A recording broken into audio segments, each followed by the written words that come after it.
Hi guys, welcome back. Miss Beauty here with another video. So I just wanted to give you guys an update. I know I haven't been on for a couple days, but I just wanted to let you guys know what was going on. So let's see, since I've been home, I've been resting a lot, like really listening to my body. I don't have a lot of energy still. I get pretty tired pretty fast still. The diaphragm pacing thing is going good, except, you know, when I was in the hospital, I couldn't pace every day because they wasn't sure if I was having issues with that wire or not. But once they found out that everything was good, I was able to pace again. So I've been pacing 2 hours a day, twice a day. Yesterday I did have a follow-up appointment with Dr. Elkwood, and as y'all can see, I got my neck back, thank God. But, you know, that's still healing. He just wanted to check to make sure it wasn't infected. And y'all can see, like, how inflamed it is. Like, how puffy it is. So, yeah, that's not blood. It's, like, glue and junk. So, ugh. Yeah, so I dropped my pacer off over there because I got acclimated to the setting. So, when I would pace, it wasn't like before. Like when I first started pacing, the stimulation was like so intense that it would like kind of stop me from talking. So what they're going to do, instead of me going back to Jersey, they're just going to put it in the mail and send it back to me. And I guess I could try to use my other one, because remember I have the low one, which is the training one, and then I have the high one. It's like where I should be at. Maybe I'll try that one, because I did pace with that one by accident and nothing happened. I was fine. So do I feel like the pacing is helping? I believe that the pacing will help. I'm going to stay optimistic. I'm hoping that within the next couple months I can get off of this oxygen, because that would be so lovely, just to be able to like get my pocketbook and leave out the house and not have to like get up 2 hours early to shower and then take all these breaks and then come downstairs and check my tank, see if I have enough air or oxygen in it. If not, then I have to switch it out. It's just a whole lot just to get out the door. So it would be nice to have just my regular, you know, routine back. That would be lovely. I actually have to call the oxygen people, because I have about 15 or 16 tanks that need to be picked up, and I need more. It would be nice if they could find this, the other oxygen tank that I used to have, the machine where it just runs by a battery, and if the battery runs out, I can plug it in and charge it, and then I can come home. That's way easier than dragging these tanks, because you have to calculate how much time do you think you're going to be away from the house versus how many oxygen tanks are you going to need, because it's nothing like running out of oxygen. It's not good. What else? And I can still tell too, like, so say if I get in the shower, of course I can't shower with this on, or I don't know if I can, but I don't. So I can tell, like, if I get into the shower and say I get out and I try to, like, you know, lotion or whatever the case may be, my body will let me know, like, oh, you need to put your oxygen back on. So I'm very cognizant of that feeling. And unfortunately, I still get it. I have been checking my oxygen level, though, when I'm off of oxygen, just to see where I'm at. And I'm like 95, 97, 98, which is good, as long as I don't fall under like 94, you know, go to 94 or 93. I think I'm in good shape. I still have to call and let my pulmonary doctor know that I did have the surgery. I have so many doctors I need to schedule. My pulmonary doctor, my primary, I have to go see her. And then Dr. Kaufman did tell me when I saw him the day after surgery that he wanted me to start diaphragm retraining within a month. So my month is almost here. I will be 1 month post-op December 12th. So I'll have to go to diaphragm retraining, which is about an hour away from my house, 3 times a week. yeah, that's going to take a toll on me, because I went to diaphragm retraining last time and I ended up getting really, really sick. Not from the diaphragm retraining, but I guess just something didn't go right and whatever. But it's a lot of work, because not only is my diaphragm paralyzed, but my pelvic floor is stuck. So one is stuck up and one is stuck down, and that has a lot to do with like your diaphragm. So I'm gonna have to work on that. And then Dr. Elkwood wants me to go to physical therapy 3 to 4 times a week, like now, starting now. And it's like, oh man, like just the thought of going back to therapy. I've been in physical therapy so many times and it's never pleasant. It's always like it's a lot of pain, has a lot of tears. Yeah, it's really, really bad, because they force you to do stuff that you can't really do, and just being operated on, you know. He also wanted me to start using the TENS unit and putting it up here. I did notice that because I am darker skin, like, I'm not going to say they deal with primarily Caucasian people, but that may be a possibility. So I noticed when I had my surgery last year, my scars are like, they're really, really dark. I can't even show y'all one, but you see how like this looks dark like that? That's how they were looking.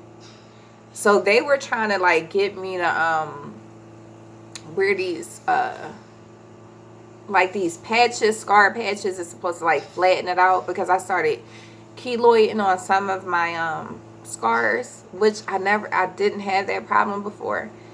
But he was saying he think it's because, you know, I have darker skin or whatever the case may be. But the stuff they were giving me, it wasn't working. Like my doctor had injected me in my neck and one of these scars, because it wasn't healing right. It was healing like kind of elevated instead of flat.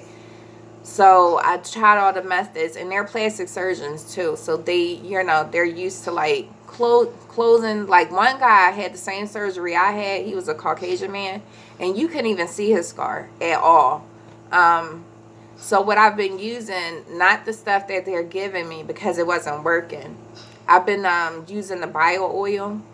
I did use that my first and my second surgery, and it smoothed out my scars a lot. It even lightened the color up a lot. So I'm going to have to get back on that. I also been starting to take my vitamin E again, since I can do that now. Now that I'm 2 weeks post-op, I can now like take the vitamin E. I can now shave and stuff like that. What else have I been doing? Yeah, I just been listening to my body, medicating when I need to. Yeah, something about I told my husband, I don't know what happened, but I told you guys that I suffer from insomnia, but now I'm having like hypersomnia a little bit, but not like in the daytime. So I told him like the last couple of days he been like renting movies and stuff, and we've been just like having husband-wife time. And he like, every time I put on a movie, you fall asleep. I told him, I said, I get this wave of sleepiness. It's like a countdown. It's like 10, 9. By the time you get the 1, you're going to be asleep. It's like when they're putting you to sleep for surgery. That's how strong the wave of tiredness is. I've been going to bed like 7:30 at night, 8, maybe 9:30 at the latest. So I've been getting a good amount of sleep, which is good because my body definitely needs it. And then because I was having the GI issues, the stuff that I was in the hospital for, I've been trying to be careful about my diet, like, you know, not eating a lot of meat, which I was doing before. But my husband made like spaghetti and meatballs the other day, and I ate that meatball, and oh my God, my stomach did not like it. So I'm definitely going to stay away from meat, except for any type of seafood. I've been also like ordering a lot of smoothies. We have this smoothie place out here called Sweet Aloha. I've been going there. I had like a smoothie yesterday with some bee pollen on it to help my immunity a little bit. Because I'm still fighting whatever this is that I caught in the hospital. And it's like terrible. I actually think my husband is a little sick with it too. So I've been getting the smoothie from there, and then I've been getting like avocado toast. So I've been eating that like for breakfast if I can. Yeah, I'm hoping that I can cook a whole lot more. Because like I am a person who loves to cook, but since I found out that I have major depression and anxiety, I don't think it's anxiety, I think it's more of the depression thing. I kind of just like stopped cooking. I do cook occasionally, but I don't cook like every day like I used to. I used to cook every day. I would cook Monday through Friday. Saturday, I wouldn't cook. The kids or my husband, whoever, could fend for themselves. And then Sunday, you know, I would cook again for Sunday dinner. But I just haven't been in the mood to cook. But we do have an Instapot, so hopefully that will help. You know, instead of like, because I would cook extravagant meals and it was like, yeah, it's not really worth it. So how about just throw everything in one pot and let it do what it do, and then boom, I'm still cooking, but I'm just not taking a lot of time. So yeah, I've been just working on that. I got a lot of other stuff I have to do besides medical stuff. Like I told you guys about, I think, the scholarship program I wanted to start, and one of the kids' names who passed away over the summer. I am looking to move soon, maybe within the next 1 to 2 years, maybe next year. Like, I like where I live at, but it's changed so much since I've been here, and it's so much building. Like, I moved from the city to get away from all of the building and stuff, and now where I live at, like, when we first moved here, we had wild horses out here. We had wild turkeys. Yeah, we don't have none of that now, and it's just building, building, building. So many people everywhere. It's like, it feels like it's about to be the city, and I just don't like it. So I have to move further away, in a more secluded area. So I've been working on that. Yeah, that's basically it. I've been, oh, the other thing I'm having issues with, if anybody knows, please leave a comment in the description box. So with my port thing for my pacemaker, I am having trouble waterproofing it. So like when I get in the shower, it gets wet, or like I'll put the transderma, the clear, it look like saran wrap stuff. I put that on top of it, but water still keeps getting in. And then I ordered this new thing called shower something that was supposed to stop the water from getting in, but it still ended up getting wet. Like, I need to be able to get in the shower every day without having to change my port bandages and stuff every day. So if anybody has any suggestions, if you have a port and you know, you waterproof it, let me know what it is that you do, because that would really be helpful for me, because it's very stressful every time these wires get wet. I'm scared when I go to plug in. I'm like, oh my God, am I going to electrocute myself? Although I blow dry it to make sure it's completely dry. It's a nerve-wracking thing knowing you have electricity running through your body, and that if it's a drop of water, you know, you can really hurt yourself. So if anybody knows anything about that, please let me know. I'm not going to keep you guys too much longer. I have still been doing my self-love as much as I can. I haven't been meditating in the morning for like the last 2 or 3 days, but I'm going to get back on that. I also haven't been meditating at night because I've been falling asleep so fast. It's not giving me enough time to like set myself up. Like, I got to put my ventilator on at night, and I have to, you know, make sure my headphones are on if my husband is watching TV. I haven't had enough time to do that. Like, my husband had to wake me up 3 times last night to tell me, Tisha, put your mask on, put your mask on, put your machine on. So, yeah, I really have to get back into the meditating thing, because my anxiety was so bad yesterday. I almost had 2 anxiety attacks back to back. That's usually how it happens for me. I don't know about anybody else, but the first attack is usually very, very intense, but it's short, and then I get one right after that, and it drags on. Like, it's not as intense, but it's like that ending part of it, it's just feel like really, really shaky, like you have energy going through your body, and that doesn't go away for a good half an hour. So yeah, what I did, I just let myself know, like, you're safe, nothing's happening, nothing's wrong, you're okay, this is just a feeling. Yeah, and I was able to get through it actually. And then my heart started racing. So when that usually happens, the anxiety attack and the heart racing, I usually make myself go to sleep. So it was a good, you know, a good thing that happened, because by the time I woke up, everything was back to normal, which is good. So yeah, that's all I've been doing. Yeah, Mr. Pancake, he not down here. He's been being really good, being up underneath me. I think me being in the hospital for that many days really caused him a lot of stress, because he was itching really bad, and he actually lost like a patch of fur underneath his chin. So I'm going to take him to the groomers just to make sure like he doesn't have any fleas or ticks, which I don't think he does, because he's not an outdoor cat.